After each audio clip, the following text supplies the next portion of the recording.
Respective chief guest, distinguished guests, other dignitaries, parents and my dear fellow students, today it's a special day for all of us as we are gathered here to celebrate our result declaration cum sports day of our school. I would like to state that our school excels in every field like academics, sports activities and co-curricular activities. Whether it is at the block level, district level or UT level, we are the students of Government High School Wakha do our best to participate in every event.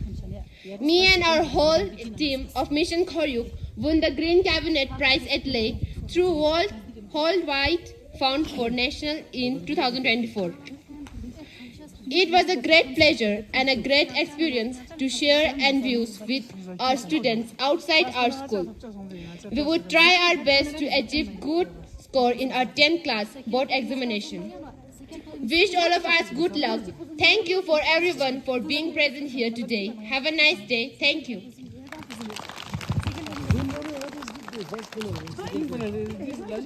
शुक्रिया नमो मिथुन पालमो student of class 10। इसके बाद मैं 100 metre race के लिए junior boys को गुजारिश करता हूं कि वहां पे आके 100 मीटर रेस में शिरकत करें। जूनियर बॉयज़ जो कि 100 मीटर रेस होगा तो इस कंपटीशन में जो भी अपना सलाहियत दिखाएगा वो विनर होगा।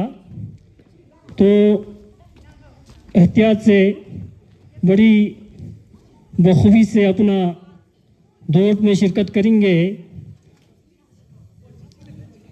तो बच्चे तैयार हो रहे हैं। इसमें आशिक हुसैन है, नादिम हुसैन, इरफान हुसैन और एक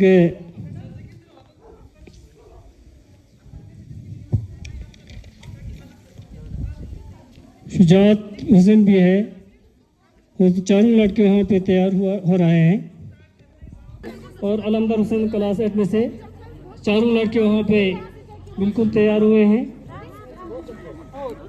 हमारा पीएम मैडम वहाँ पे कमेंट देते हुए चारों लड़के वहाँ पे तैयार हो रहे हैं। तो ये 200 मीटर रेस होंगे जो कि बॉयज़ सीनियर माना जाता है। क्लास हाई क्लास में है, 9 क्लास और 8 क्लास में से। तो चारों बच्चे बिल्कुल तैयार होते हुए दौड़ने के लिए जो भी अपना सलाहियत दिखाएंगे इस रेस में, तो आज की स्पोर्ट्स इवेंट्स का विनर होंगे। तो तेज अलमदार आगे बढ़ते हुए बड़ी की तेजी के साथ इंसानी शुजात भी उसका बराबर मुकाबला करते हुए शुजात हुसैन आगे बढ़ते हुए अलमदार पीछे छोड़ते हुए दौड़ने लगे।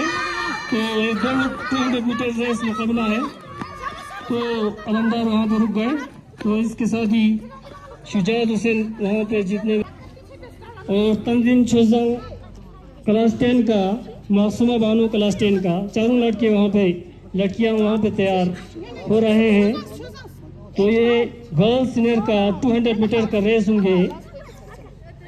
तो लड़कियाँ अपना सलाहियत दिखाने के लिए वहाँ पे तैयार हो रहे हैं, जिसमें पहले स्टंजन जमस्कित क्लास 9 का वहाँ पे तैयार है। मैडम पीएम वहाँ बच्चों को कमांड देते हुए फिजा खतून क्लास 9 का सभी बच्चियाँ तैयार होते हुए तो रेडी हो रहा है। इसी तरह से दौड़ने लगे हैं चारों लड़कियाँ।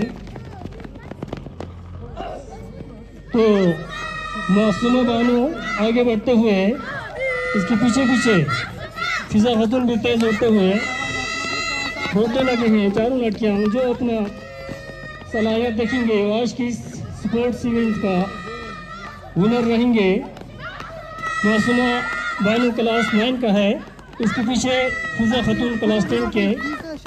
तो एक लड़की ने पहले से ही हार मान लिया है, तो 3 लड़की वहाँ पर दौड़ रहे हैं। इस तरह से मासूमा बानो जो है आज की इस 200 मीटर रेस का विनर्स बन गया है। Thank you students.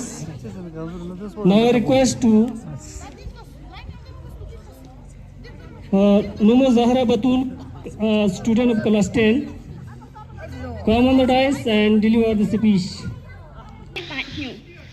मैं आप सबका स्वागत करती हूँ। इस विद्यालय में मुझे आकर 4 वर्ष हो गए हैं। इन 4 वर्षों में मैंने अनगिनत अनुभव आभास करने को मिला। मैं अपने आप को अत्यंत भाग्यशाली समझती हूँ कि मेरे इस विद्यालय में 4 वर्ष पूरे हुए। इन 4 वर्षों में मुझे वे सारे स्पोर्ट्स खेलने को मिले जिनका मैंने पहले सिर्फ नाम ही सुना था। I would like to request Headmaster Sir, Mr. Karma Jule, to come on the dais and present your speech about the school annual reports. Mr. Karma Jule, Headmaster, Government High School, Wakha.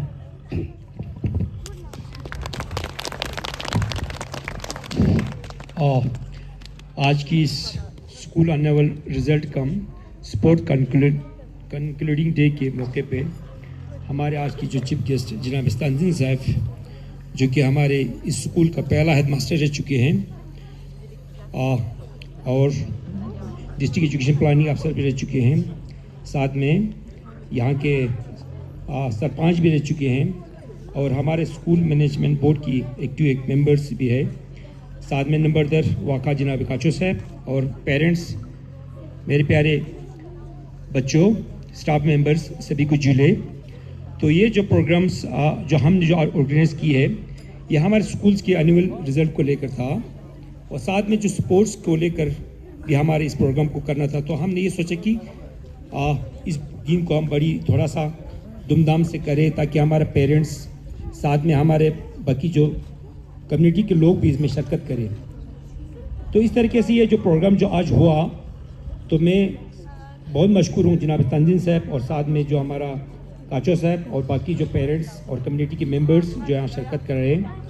तो ये जो actual में ये annual से एक reports था, तो साल भर में जो हमारे स्कूल के बच्चों ने जितने प्रोग्राम्स स्पोर्ट्स को लेकर बाकी एक्टिविटीज़ को लेकर गेम्स को लेकर यही नहीं बल्कि स्कूल में ही नहीं बल्कि जोनल लेवल पर बहुत सारे प्रोग्राम में हमारे बच्चों ने शिरकत की और बहुत ही अच्छा अपना टैलेंट दिखाया। साथ में डिस्ट्रिक्ट लेवल पे भी बहुत सारे प्रोग्राम हमारे बच्चों ने शिरकत की जिसमें हमारे साइंस में जो एग्जीबिशंस को लेकर थे या बाकी जो डिस्प्ले और टैलेंट के तहत कला उत्सव में जो प्रोग्राम्स हमारे बच्चों ने की। तो यही नहीं हमारे बच्चों ने यूटी लेवल पर भी बहुत सारा प्रोग्राम किया जिसमें ख़ासकर जो मिशन खुरियुक में जो हमारा ले से जो 3 स्कूलों को जो अवार्ड दी गई और कारगिल से जो 3 स्कूलों को अवार्ड दी गई उसमें हमारे स्कूल भी शामिल थे। तो हमारे यहाँ स्कूल से जो हमारे 5 जो हमारे खुरियुक मिशन खुरियुक के जो हमारे टीम मेंबर्स और साथ में एक एक्सकोर्ट जिन्होंने ले में जाके इस प्रोग्राम में शिरकत करके अपने स्कूल को सबसे अच्छा करके देखने और हमारे स्कूल में खुरियुक को लेकर अच्छा प्रोग्राम चलाने को लेकर अपना रोल अदा किया। तो साथ में जो स्कूल में बहुत सारे एक्टिविटीज़ हमारे फ्राइडे को जो हुआ करता था, कभी पेंटिंग के नंबर, कभी ड्राइंग के नंबर, कभी म्यूज़िक के नंबर, तो कभी स्पोर्ट्स के नंबर।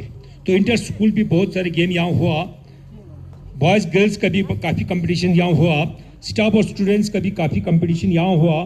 और इन सब को मद्देनज़र रखते हुए आज हमने ये तय किया कि हमारे स्कूल्स के बच्चों में से स्पोर्ट्स बॉय जिन्होंने पढ़ाई के साथ साथ स्पोर्ट्स में अगर जो भी अच्छा काम किया तो हमने sports boy, sports girls for the year 2024, तो इसी के साथ साथ एकेडमिक में जिन्होंने जितने परफॉर्मेंस किए उनको भी अवार्ड देने का। और ख़ासकर हमने एक चीज़ हमने ये किया कि अटेंडेंस के ऊपर जिन बच्चों की अटेंडेंस बहुत अच्छी रही है, क्योंकि इस बार एक ऐसा सर्कुलर हमारे पास आया था बच्चों का अटेंडेंस 75% एंड अबव होना चाहिए तभी जाके वो सीबीएसई बोर्ड में बैठ सकते हैं। तो इसलिए अटेंडेंस का होना बहुत ज़रूरी है। तो इसलिए हमने जिन बच्चों का अच्छा अटेंडेंस रहा उनको भी हमने यहाँ पर अवार्ड रखी हैं, मेमेंटोज रखी हैं, सर्टिफिकेट रखी हैं। तो इसीलिए मैं ये कहना चाहता हूँ कि हमारा स्कूल ने पिछले 2024 में जो काम जो किया है, खासकर हमारे स्कूल से पहला बैच था जिन्होंने सीबीएसई बोर्ड में जो हिस्सा ली है। तो हम इस बात से खुशी है, आज इस बात से खुशी है क्योंकि आज तक हमारा स्कूल सिर्फ एक टीचिंग सेंटर होता था जहाँ पर टीचर बच्चों को पढ़ाने का ही काम हुआ करता था। लेकिन खुशी इस बात की है कि सीबीएसई जब से आए तो हमारे बच्चों को यहीं पे बैठ के यानी स्कूल में ही बैठ के बच्चे अपने लिए पूरा तैयारी करना, यानी इस तरह से हमारा एक स्कूल टीचिंग सेंटर ही नहीं बल्कि एक लर्निंग सेंटर बना, जिसके तहत हमारे स्कूल से पिछले साल हमारे बच्चों स्कूल से 15 बच्चों ने सीबीएसई बोर्ड में हिस्सा ली, जिसमें से हमारे 5 बच्चे जो हमारे पास हो गए, बाकी हमारा 13 बच्चे जो है 13 बच्चे ऐसे निकले जिनको सिर्फ एक ही सब्जेक्ट में रिपेयर है यानी कंपार्टमेंट है। तो इसी तरीके से मैं ये कहना चाहता हूँ कि ये बहुत बड़ी बात है क्योंकि सीबीएसई बोर्ड और जेएनके बोर्ड में बहुत बड़ी अंतर है। जेएनके बोर्ड में बच्चे पढ़ के याद करके एग्जाम देना हुआ होते हैं, जबकि सीबीएसई बोर्ड में बच्चों को हर चीज़ का पता होना बहुत ज़रूरी है, इन अटेंडेंस का होना बहुत ज़रूरी है, तभी जाके हमारे बच्चे सीबीएसई बोर्ड में बैठ सकती हैं। तो इसी के साथ साथ हमारे कुछ और बातें जो है जिनके बारे में बताना बहुत ज़रूरी है। तो आने वाला साल में भी बहुत सारे कुछ एक्टिविटीज़ होने जा रहा है। और एक बात मैं ये कहना चाहता हूँ, कुछ रोज़ पहले यहाँ हमें एक कॉल ये आया था कि हमारे यहाँ जो एक्स बीडीसी है उनकी ओर से एक फ़ोन ये आया था कि ये जो एनएचपीसी जो एक प्रोजेक्ट है छुतुक में जिसका हेडक्वार्टर है, तो उनकी ओर से विंटर में एक स्कूल चलाने का, तो उन्होंने ये कहा था कि वाक़ा मुल्क में कोई ऐसा स्कूल नहीं है जो गवर्नमेंट स्कूल जो इस स्कूल चला सकते हैं। तो उनका ये कहना था अगर हो सकते तो आप इस काम को एक प्रोजेक्ट बना के पेश करने का। तो हमने एक प्रोजेक्ट बना के हमारे स्कूल के कुछ वीसी मेंबर्स को बुला के हमने एक प्रोजेक्ट सबमिट की थी। तो वो प्रोजेक्ट सबमिट हमारा हो गया है और उसका शायद अप्रूव भी हो गया है। तो साथ में हमें ये बोला था कि एक एनओसी चाहिए, एक सर्टिफिकेट चाहिए चीफ एजुकेशन की ओर से। तो कुछ रोज पहले चीफ एजुकेशन अफसर ने हमें वो सर्टिफिकेट दिया। तो इस तरीके से हम आने वाला जो जनवरी 1 से 8, 9 और 10 के बच्चों को फ्री एक विंटर कोचिंग का सिलसिला शुरू करने जा रहा हूँ। ये हमारे लिए एक बहुत बड़ी अचीवमेंट होंगे क्योंकि हमारे इस इलाके में मतलब बहुत कोई ऐसा एनजीओज नहीं है, कोई ऐसा कोलैबोरेशन में हो या इन कोलैबोरेशन में ऐसे काम करने वाला कोई संस्था या एनजीओज नहीं है। तो ये एनएचपीसी का पहला काम होगा इस वाक़ा मुल्क इलाके में विंटर ट्यूशन को लेकर। तो ये इसके लिए मैं वीसीज मेंबर और तंजीम साहब का बहुत मशहूर हूँ जिन्होंने इस प्रोजेक्ट को साइन करके आगे भेजने में हमारा मदद की। तो हम आने वाला दौर में कुछ वॉलंटियर्स अपने गांव के और कुछ टीचरों को इसमें हम अपॉइंटमेंट भी करने जा रहा हूं, जो हमारे लिए बहुत अच्छा होगा। जिस तरह से आप लोगों ने अभी देखा, अभी हमारे काचो साहब की बार एक फॉर्मेट आया था कि वोन बुद्धिज्म, कुछ साल पहले ऐसा एक प्रोजेक्ट हमारे पास आया था जिसमें हमें ये कह रहा था कि हम स्कूल के तीसरी जमात के बच्चों को पढ़ाना चाहते हैं, वोन बुद्धिज्म और साउथ कोरिया के कुछ संस्था मिलके। तो आज एक बहुत बड़ी प्रोजेक्ट चल रहा है, वो हमारे वाक़ा में भी चल रहा है, मुल्क में चल, कई जगहों पर चल रहा है, बाज़ाब्ता उनका स्टेशनरी दे रहा है, बैग दे रहा है। तो इस तरीके से ये जो एनएचपीसी की जो अगर ये इनोग्रेशन हो जाता हो तो मैं ये कहना चाहता हूँ कि हमारे गांव के वीसीज हो, पेरेंट्स हो, कम्युनिटी के जो लोग हो, मेंबर हो, उनको बहुत ऑनर देना चाहिए, तभी जाके ये एक अच्छा खासा आने वाला दौर में एक नया एक सिलसिला हमारे यहाँ पर शुरू हो जाएगा। तो साथ में हम एक और बात ये है कि आने वाले दौर में हमारा एकेडमिक सेशन जो है ना जनवरी 2025 से शुरू हो रहा है। तो इसलिए जो भी बच्चे जिन्होंने आज की इस एग्ज़ाम्स में अपना रिजल्ट पास है, उनको चाहिए कि अपना एक एप्लीकेशन दे ताकि वो आने वाला 2025 का एक हमारा एकेडमिक का एक मतलब एक क्या एकेडमिक सिलसिले में उनका एडमिशन हो जाएगा। तो इसलिए ये जो आप लोगों को आज रिजल्ट के बाद एक एप्लीकेशन देना होगा और ये कंसर्न जो एडमिशन का इंचार्ज इनका फाइलिंग करेगा और आपका जो एडमिशन जो ना 1 जनवरी 2026 से ही आपका एकेडमिक सेशन शुरू होगा। तो दूसरी बात और एक चीज़ है, आज इस प्रोग्राम में हमने काउंसलर साहब को बुलाया था, लेकिन काउंसलर साहब को कुछ ज़रूरी काम होने की वजह से नहीं आ पा रहा है। कुछ बातें हमें उनके नोटिस में, पब्लिक के नोटिस में, गाँव के नोटिस में ये रखना चाहता हूँ, क्योंकि आने वाला 1 जनवरी से हमें फिर से 10 क्लास को रेजिडेंशियल बनाने की एक ऑर्डर आई है। तो इसलिए हमें ये देखना पड़ेगा क्या हम सही मायने में एक रेजिडेंशियल जनवरी के महीने में हम शुरू कर पाएंगे या उसके लिए कोई दूसरा तरीका होगा। लेकिन मेरे हिसाब से हमें ये लगता है कि हमें कुछ भी हो हमें इस चीज़ों को फॉलो करना पड़ेगा। तो इसलिए आने वाला 1 जनवरी से शायद 10 वालों के लिए रेजिडेंशियल का सिलसिला चलना शुरू हो जाएगा। तो साथ में मैं जो हमारे 10 क्लास की जो इस बार 10 क्लास में हमारे 9 बच्चे रेगुलर प्लस एक रिपीटर एक 10 बच्चे जो हमारा 3 महीना उन्होंने कंप्लीट किया है रेजिडेंशियल का, सितंबर अक्टूबर नवंबर के महीने। तो इसलिए मैं उन पेरेंट्स को बहुत ही मशहूर हूँ, उन पेरेंट्स का जिन्होंने हमें बहुत कॉपरेशन दे दी, इसीलिए हम इस चीज़ को चला सका। तो साथ में भी स्टाफ मेंबर्स जिन्होंने इसमें दिन रात मेहनत करके अपना काम को चलाने के लिए उन्होंने मदद की, तो उनके लिए भी मशहूर हूँ। तो आने वाला दौर में हमें फिर से ये सिलसिला जारी रखना होगा। इसके लिए हमें बहुत सारे मेहनत करने की ज़रूरत है, तभी जाके एक अच्छी खासी एक रिजल्ट जो CBSE के लिए आएगा उसकी हमें उम्मीद है। तो साथ में आज जिस किसी ने भी इसमें शिरकत की, चाहे पेरेंट्स हो, चाहे कम्युनिटी के मेंबर्स हो, चाहे हमारे VCs मेंबर हो या टीचर्स हो, बच्चे हो जिन्होंने गेम में हिस्सा ली, उन सबको मैं मुबारकबाद देना चाहता हूँ। तो इसमें आप लोगों के लिए स्पोर्ट्स के तहत हमारा समागरा में स्पोर्ट के तहत एक प्रोग्राम आया था, उसके तहत ये प्रोग्राम आज हम आपको ऑर्गेनाइज कर रहे हैं और उसी के तहत आपको हम अवार्ड देने का सिलसिला मेमेंटो सर्टिफिकेट वगैरह रिफ्रेशमेंट वगैरह दे रहा हूँ। तो सभी लोगों को तेजी से मशकूर हूँ। थैंक यू, आप लोगों का बहुत बहुत शुक्रिया।